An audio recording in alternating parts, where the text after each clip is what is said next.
Imagine a world where a single deal between a tech giant and a little-known climate startup could tip the scales in humanity's fight against climate change. What if one of history's largest tech companies decided to tackle CO2 emissions, not with software or wind turbines, but by burning wood? This isn't science fiction. It's the $1 billion biochar bet that just put Microsoft at the heart of a new, high-stakes global experiment. Microsoft's 10-year agreement with Exomad Green is shaking up the sustainability world. The numbers are staggering, a pledge to remove over 1.2 million tons of carbon dioxide from the atmosphere, enough to offset the yearly emissions of nearly 270,000 cars. But how exactly does burning wood, more precisely turning it into biochar, help fight the climate crisis?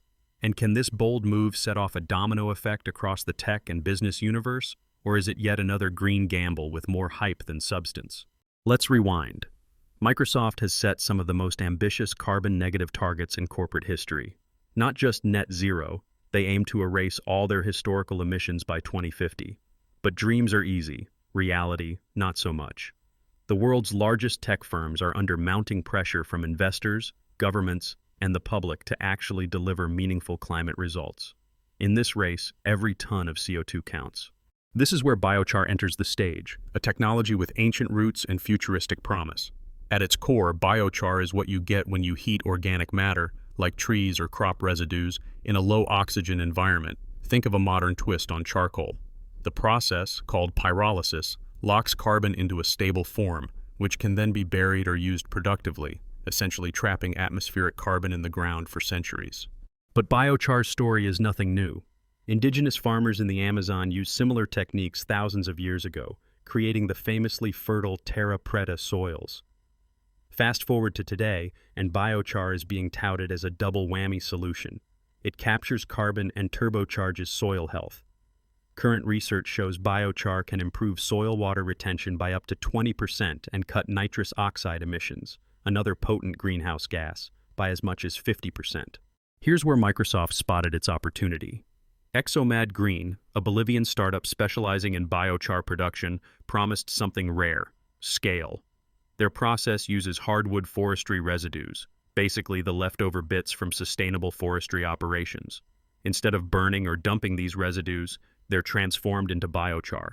Microsoft's deal with Exomad Green is the biggest biochar carbon removal purchase ever announced. Why now? The global biochar market is exploding, with projections saying it could reach $2.1 billion by 2032. Governments from the US to Europe are pouring hundreds of millions into biochar research and pilot programs.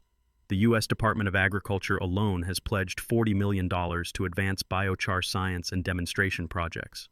Microsoft's move is bold, but not without precedent. In the last 2 years, corporate carbon removal purchases have shot up. Google, Amazon, and Stripe have all invested in a range of nature-based and tech-driven CO2 removal projects, but never at this scale, or with this much focus on biochar. So, what makes biochar so compelling as a climate solution? Biochar holds immense potential for carbon sequestration and soil improvement, but careful management is crucial, says Dr. Johannes Lehmann of Cornell University, a world leader in soil science. Think of biochar as a carbon battery. Once created, it can trap carbon for decades or even centuries, while simultaneously nourishing depleted soils. But, as with every miracle cure, there's a catch, or several. The very scale that makes Microsoft's biochar deal historic also raises daunting challenges. First, there's the question of feedstock. Where is all this biomass coming from? Bolivia, the home base for Exomad Green, is no stranger to deforestation. And while Exomad insists its operation uses only sustainably sourced residues, the line between residue and deforestation can get blurry in regions where forest oversight is uneven. Then there's the science itself. How permanent is carbon sequestration via biochar really? The long-term stability of biochar carbon in soils needs continuous monitoring and verification, warns Dr. Saran Sohi from the UK Biochar Research Centre. Climate accounting is infamously tricky, especially when the fate of carbon depends on local soil conditions, how biochar is applied, and environmental variables ranging from rainfall to microbes. A recent surge in voluntary carbon markets has made high-quality, independently verified credits a must-have commodity. High-quality biochar carbon credits can play a significant role in achieving net zero emissions targets, notes Raymond Gradwohl from Carbon Standards International. But what exactly makes a credit high quality, and who's checking? Another looming issue is transparency. Carbon removal at scale demands robust MRV, monitoring, reporting, and verification, systems that can track every ton of CO2 from source to sink. Transparent MRV systems are essential for ensuring the integrity of biochar carbon removal, says Andrew Ward of Carbon Future. Exomad Green claims to use state-of-the-art tracking, but details are relatively scarce. In an era where greenwashing scandals can tank share prices overnight, companies like Microsoft can't afford to get this wrong. And let's not forget the human piece. Projects that look great on paper can stumble in real life, especially if local communities aren't engaged, or worse, if they suffer unintended consequences. Biochar projects must prioritize sustainable feedstock sourcing and community engagement, cautions Dr. Claire Haling at the Environmental Defense Fund. How will this mega deal play out in Bolivia, a country where rural livelihoods and environmental justice are already complex and sometimes fragile? For Microsoft, the payoff could be enormous. Not only would they cut a huge slice out of their carbon ledger, but they could also help set new global standards for scalable, high-integrity carbon removal. If the Exomad Green partnership works, it could inspire a surge of similar agreements across tech and industry, pulling billions of dollars into carbon-negative supply chains and lighting a fire under the global biochar movement. But if things go wrong, if the science falters, if unintended side effects emerge, or if carbon credits turn out to be less robust than advertised, then the consequences could ripple well beyond Microsoft's green ambitions. The fallout could undermine trust in the entire voluntary carbon market and send shockwaves through the burgeoning biochar sector. And here's the twist. Just as this mega deal breaks new ground, environmental activists and scientists are stepping up their scrutiny. How can Microsoft and Exomad prove, beyond doubt, that every ton of CO2 they claim to lock away stays locked away for the long haul? Are there hidden trade-offs, environmental, social, or economic, that could undo the very benefits the deal is supposed to deliver? In the next part of our deep dive, we'll unravel these tensions. Can Microsoft's unprecedented biochar gamble reshape the global carbon economy? Or will this high-profile experiment expose cracks in one of climate tech's hottest trends? Stick around as we dig deeper into the science, the economics, and the human stories behind the headlines. As we look toward the future, Microsoft's biochar deal has sent shockwaves through the climate and tech sectors. The sheer scale and ambition of this agreement have left experts, entrepreneurs, and policymakers scrambling to assess what comes next. Is this the clarion call for a new era of engineered carbon removal, or a well-intentioned misstep that could echo for years? Let's imagine what might unfold if Microsoft's gamble pays off. Under one scenario, biochar could become the unlikely hero of global climate policy. Picture farms and forests around the world transforming agricultural and forestry waste into valuable black carbon, locking it safely in soils for centuries. This could spark what some experts call an agricultural revolution. Suddenly, thousands of small farmers, especially in the global south, have a new income stream.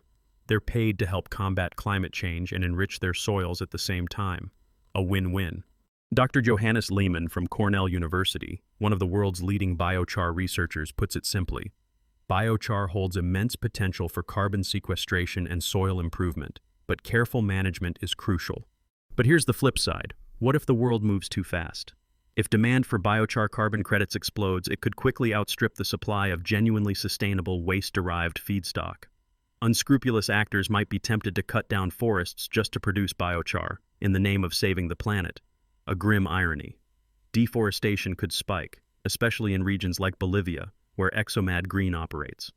As Dr. Claire Haling from the Environmental Defense Fund warns, biochar projects must prioritize sustainable feedstock sourcing and community engagement. Another risk? Overhyped expectations. Biochar does sequester carbon, but the actual permanence and quantity depend on the production process, the type of biomass, and how it's stored or applied. If measuring and verifying these factors becomes lax as the industry scales, buyers like Microsoft could end up with carbon credits that don't truly represent atmospheric carbon removed. The result? A credibility crisis, the dreaded greenwashing label. As Dr. Saran Sohi at the UK Biochar Research Centre cautions, The long-term stability of biochar carbon in soils needs continuous monitoring and verification. Then there's the technical challenge. For biochar to create a real dent in global emissions, we'd need to produce and apply it on a mind-boggling scale. Even with Microsoft's purchase, the numbers are a drop in the ocean compared to the 50 billion tons of CO2 the world emits each year. Can a patchwork of projects actually scale, or do we hit resource and logistical limits? Yet the opportunities are tantalizing. Raymond Gradwohl of Carbon Standards International is optimistic. High-quality biochar carbon credits can play a significant role in achieving net zero emissions targets. With the U.S. Department of Agriculture betting $40 million on biochar research and the global market projected to more than double within a decade, momentum is building. If Microsoft's deal sets a rigorous standard, insisting on transparent monitoring, sustainable sourcing, and community involvement, it could create a powerful template for others. One thing is certain, the world will be watching Microsoft. If they can demonstrate real, measurable, long-term carbon removal and soil benefits, the floodgates could open. Other tech giants, investors, and even governments may follow suit, multiplying demand for verified carbon removal. But if the deal sours, if forests are lost, credits are overstated, or local communities feel exploited, the backlash could set the entire sector back years. So what does this mean for the rest of us? Why should you care about what happens between a tech giant and a Bolivian startup? The answer is surprisingly simple. This is about the future of climate action and the role that business and innovation can play. First, Microsoft's deal shows that massive corporations are willing to take bold risks and put real money on the line for carbon removal. That means opportunities may be opening up for a new generation of entrepreneurs, scientists, and climate leaders. If you're in agriculture, forestry, or environmental tech, the coming years could be a golden era for new ideas and partnerships. Second, it reminds us to be vigilant. Not all carbon credits are created equal. As a consumer, investor, or policymaker, it's crucial to look at the details. Where does the carbon removal happen? How is it monitored? Are local communities benefiting or suffering? Andrew Ward from Carbon Future puts it best. Transparent MRV. That's monitoring, reporting, and verification. Systems are essential for ensuring the integrity of biochar carbon removal. If you ever buy carbon credits for your business or advocate for climate solutions, be sure to ask tough questions. Is the project certified by independent standards? Is there evidence of sustainable sourcing and social impact? Are the results regularly audited over years, not just once? The story also speaks to the power of innovation. Biochar isn't new. It's been used by Amazonian farmers for thousands of years. But combining ancient wisdom with modern technology could unlock huge benefits. For viewers interested in practical impact, supporting rigorous, science-driven climate solutions, whether biochar, direct air capture, or nature-based restoration, is a way to help drive real change. Even spreading awareness or educating others can ripple outward. And there's a deeper lesson here. Climate change is a global, long-term challenge. There are no silver bullets. Solutions must balance speed with caution, ambition with humility. The technologies of tomorrow will need transparent rules, community participation, and relentless verification to keep ambitions real. So, returning to our key question, can biochar deliver true permanent carbon removal at scale? And will Microsoft's bold move be remembered as a global standard setter or a costly lesson? The answer at this stage is, it depends. Biochar absolutely can lock away carbon for centuries if managed well. And the co-benefits for soils, water, and rural livelihoods are tangible. But scale brings risk. If the sector grows recklessly, we could see unintended harm, from deforestation to dodgy credits cluttering the market. If instead Microsoft sets the bar high, demanding transparent proof and community gain, this deal could be remembered as a turning point, the moment when the world's biggest companies put their money on the toughest climate solutions and force the industry to get it right. A secret fact here, not often discussed. While most headlines focus on carbon, leading soil scientists believe biochar's most immediate benefit is in restoring depleted farmland.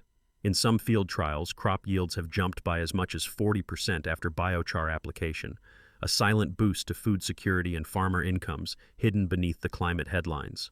The big takeaway? The future of carbon removal is happening now, and it's up to all of us, as citizens, consumers, voters, to demand that it's done right. Whether you're a student, a startup, or just curious about the planet's future, keep watching how these big bets play out. If you found this video illuminating, please share it with someone who cares about the climate, and tell us in the comments, Do you support bold moves like Microsoft's, or are you worried about the rush to scale? If you want to see more deep dives into climate tech and the future of sustainability, hit subscribe and turn on notifications. The next chapter is just beginning, and we'll be here to unpack it. Thanks for watching, and remember, the world's biggest challenge